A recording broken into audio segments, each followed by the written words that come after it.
में आंखें बंद करके दोनों हाथ ऐसे कीजिए। फिर मन से ऐसा चिंतन कीजिए, ध्यान कीजिए कि भगवान जी के जो दोनों चरण हैं वो हमारे इन दोनों हाथों में आ जाएं और दोनों हाथों के अंदर इस प्रकार से नमस्कार करते हुए उनकी वंदना करें कि आपने भगवान जी के चरण स्पर्श कर लिए हैं। नमस्कार दोस्तों, आध्यात्मिक ज्योतिष अध्याय 11 में आपका स्वागत है। आज गुप्त कथाओं में पार्ट 2 शुरू होने जा रहा है, जिसका आज का विषय है शिव भक्तों की परीक्षा।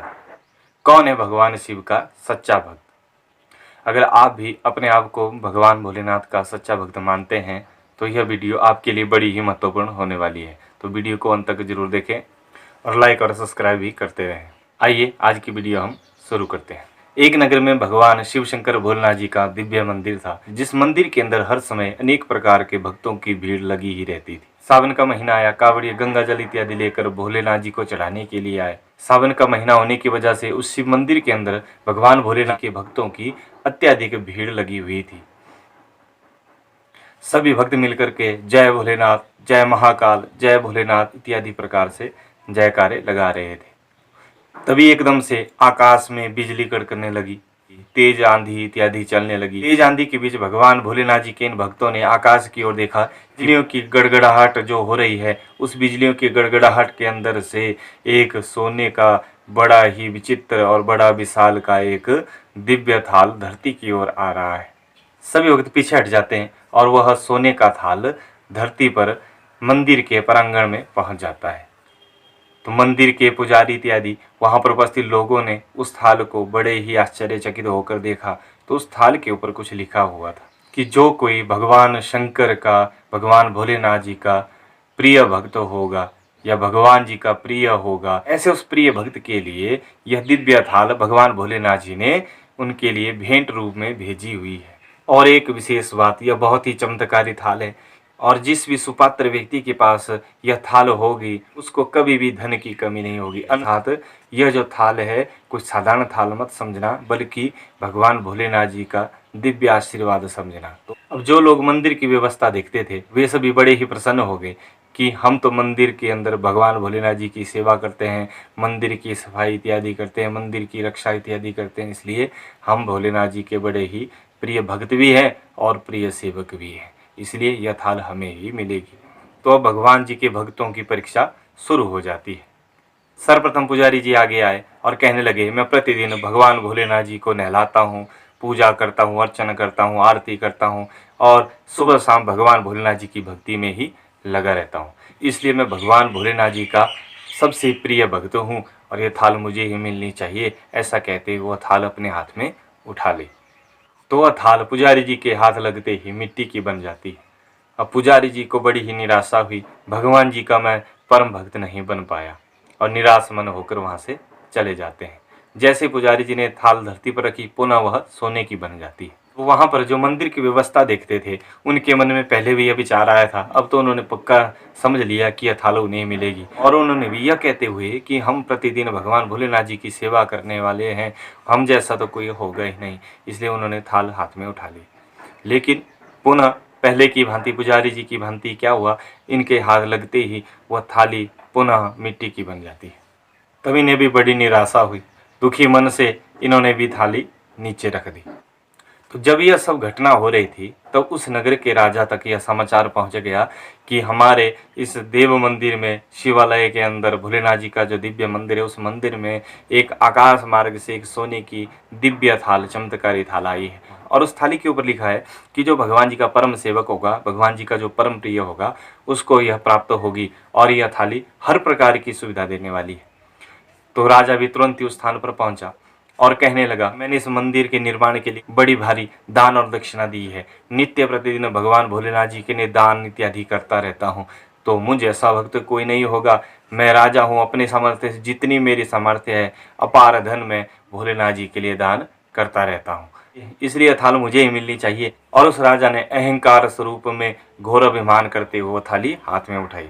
लेकिन जैसे ही थाली हाथ में उठाई, अन्य लोगों की भांति राजा का जो यह अभिमान था चकनाचूर हो जाता है। जब वह थाल मिट्टी का बन गया तो राजा ने इसे अपना अपमान समझा और वहां से भगवान भोलेनाथ जी को नमस्कार करके पुनः अपनी नगरी लौट जाता है। फिर पुजारी जी ने कहा कि जो भी भक्त भगवान भोलेनाथ जी के दर्शन के लिए यहाँ पर आए हुए हैं, वे सभी भक्त भी अपनी अपनी भक्ति का प्रमाण जान लें। किसी के ऊपर भी भगवान भोलेनाथ जी प्रसन्न होंगे, उसे यह दिव्य थाल मिल जाएगी। तो एक एक करके सब अपनी भक्ति का प्रमाण देख लीजिए। हर व्यक्ति मन में यह विचार करता था कि मैं नित्य प्रतिदिन भगवान भोलेनाथ जी के लिए दर्शन के लिए आता हूँ, या भगवान भोलेनाथ जी के द्वार पर आता हूँ, उनके लिए नैवेद्य इत्यादि लाता हूँ, अनेक प्रकार के पकवान भोलेनाथ जी के लिए लाता हूँ, या भगवान भोलेनाथ जी के अनेक प्रकार की विधियों से भगवान भोलेनाथ जी को प्रसन्न करता रहता हूँ, तो मैं ज़्यादा श्रेष्ठ हूँ। एक एक करके सबका नंबर आए, लेकिन वो थाल जैसे किसी व्यक्ति का हाथ लगता तो वह तुरंत उसी समय मिट्टी की बन जाती, जिसे देख करके सभी निराश मन होकर के पीछे हट जाते थे और थाली रख देते थे।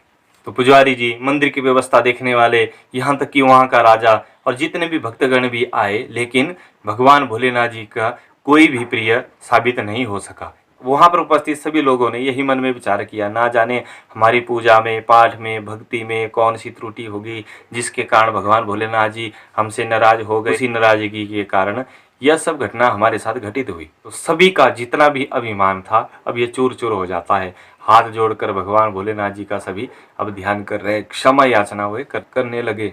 तभी वहाँ एक किसान भगवान भोलेनाथ जी के दर्शन के लिए वहाँ पर पहुँच जाता है। फिर उसने वहां पर देखा कि बहुत सारे मनुष्य लोग इकट्ठे हुए हैं और आपस में कोई चर्चा कर रहे हैं। मंदिर के अंदर एक दिव्य थाल मंदिर के प्रांगण में आकाश मार्ग से उतरा हुआ है, और उसके ऊपर जो टिप्पणियां लिखी हैं यह सब उसे पता था। लेकिन फिर भी उस ओर उसने तनिक भी ध्यान नहीं दिया, बल्कि मंदिर के अंदर गया। जैसे प्रतिदिन पूजा पाठ करता था वैसे अपने भगवान भोलेनाथ जी की पूजा अर्चना की। पूजा अर्चना करने के पश्चात जब पूजा समाप्त हो गई, फिर पुनः लौट करके भगवान जी की परिक्रमा की और अपने खेतों की ओर जाने लगा। मंदिर के पुजारी जी ने कहा, अरे भैया रुकिए, ठहरिए, तनिक हमारी बात को सुनिए। पुजारी जी ने कहा कि हमारे इस मंदिर के अंदर हम सब प्रयत्न कर चुके हैं, लेकिन कोई भी भगवान भोलेनाथ जी का परम भक्त सिद्ध नहीं हुआ, और हम में से किसी को भी यह दिव्य थाल प्राप्त नहीं हुई। इसलिए आप भी कृपा करके अपना हाथ इस थाल से स्पर्श कीजिए। यदि आप यह भक्त होंगे तो निश्चय ही भगवान भोलेनाथ जी अवश्य ही यह थाल आपको ही नाम रूप में देना चाहते थे, हम यही मान लेंगे। अगर आप भगवान भोलेनाथ जी के प्रिय भक्त सिद्ध हो जाते हैं तो फिर यह थाल हम आपको ही नाम रूप में दे देंगे, इसलिए तुम्हें प्रयत्न जरूर करना चाहिए। तो वह किसान कहने लगा, जब आप लोग इतने पुण्यात्मा धर्मात्मा हैं, जब तप करने वाले हैं, यज्ञ होम करने वाले हैं, और यहाँ पर उपस्थित हर व्यक्ति भगवान भोलेनाथ जी का ना जाने कितने वर्षों से भक्ति करता आया है, मैं तो एक साधारण सा किसान हूँ और अपने खेती बाड़ी के काम में लगा रहता हूँ, और खेती बाड़ी करते हुए अपने काम को करते हुए भगवान भोलेनाथ जी का केवल चिंतन ही करता हूँ, ध्यान ही करता हूँ, सुमिरन करता हूँ, और जब भी समय लगता है भोलेनाथ जी के दर्शन के लिए यहाँ मंदिर में आ जाता हूँ, भगवान भोलेनाथ जी का दर्शन प्राप्त करता हूँ। इसके अतिरिक्त मुझे भोलेनाथ जी से कुछ नहीं चाहिए। आज भी मैंने भगवान भोलेनाथ जी का दर्शन कर लिया, उनके दर्शन से मुझे सब कुछ मिल गया, इसलिए मुझे कुछ नहीं चाहिए। लेकिन सभी लोगों ने मिलकर के बार बार आग्रह किया, तब उस किसान ने उस थाली से हाथ लगाया। थाली उस किसान के हाथ लगते ही सोने की ही बनी रही, और उसमें अनेक प्रकार के मणि माणिक्य धन धान्य इत्यादि उसके अंदर भर जाते हैं। तभी एक आकाशवाणी हुई। भोलेनाथ जी कहने लगे, जितने भी मेरे अनन्य भक्त हैं, अनेक प्रकार के भक्त मेरे संसार में होंगे, लेकिन जब भी यह कोई भी कार्य करता, कार्य करते हुए, चलते हुए, फिरते हुए, घूमते हुए, या खेती बाड़ी करते हुए, बीज बोते हुए, पानी पीते हुए, भोजन करते हुए, हर समय हर घड़ी केवल मेरे नाम का ही चिंतन करता रहता है, मेरा ही ध्यान करता रहता है। लेकिन उस कार्य को करते हुए भी जो मुझे नहीं भूलता, अर्थात जो भगवान जी को नहीं भूलता है, वही मेरा सच्चा भक्त होता है। अर्थात यदि आप मंदिर में जाते हैं, जाकर के भगवान जी को प्रणाम करने के पश्चात केवल मात्र भगवान जी का चिंतन नहीं करते, सिर्फ अपनी अनेक प्रकार की शिकायतें या अनेक प्रकार की मांग इत्यादि रखते ही जाएं, तो फिर तो भक्त और भगवान का प्रेम होगा कैसे? क्योंकि जब तक आपकी इच्छाओं की पूर्ति नहीं होगी, तो आपके मन में तो उन इच्छाओं के प्रति एक इच्छा पूरी हुई तो दूसरी जाग जाएगी, दूसरी पूरी हुई तो तीसरी जाग जाएगी। इस प्रकार से इच्छाएं कभी भी समाप्त नहीं होगी। इसके विपरीत जो भी कार्य आप कर रहे हैं, उस कार्य को करते हुए अर्थात प्रभु नाम का सुमिरन करते रहें, तो निश्चय ही आप सभी की गणना भी श्रेष्ठ भक्तों में जरूर होगी। हम भगवान जी के दर्शन करने के लिए तो कम आते हैं, बल्कि अपनी इच्छाओं की पूर्ति के लिए ज्यादा मंदिर में आते हैं। और जब भी कोई संकट हो, कोई परेशानी हो, तो तुरंत भगवान जी के मंदिर में पहुंच जाएंगे। वहां पर भजन कीर्तन करना शुरू करेंगे, जप तप करना शुरू करेंगे, पूजा पाठ करना शुरू करेंगे, जिससे क्या होगा, भगवान जी एक आधी बार प्रसन्न भी हो जाएंगे। लेकिन ऐसा हर बार तो नहीं होगा। ऐसी महत्वपूर्ण वीडियो को देखने के लिए जुड़े रहें हमारे साथ। तो वीडियो को लाइक और सब्सक्राइब भी जरूर करें तथा अपने मित्रों के साथ इसको शेयर भी करें। और इस वीडियो के प्रति आपके कोई विचार हो या आप कुछ नए विषय के ऊपर जानना चाहते हो तो कमेंट बॉक्स में जा कर के उस बात को जरूर लिखें।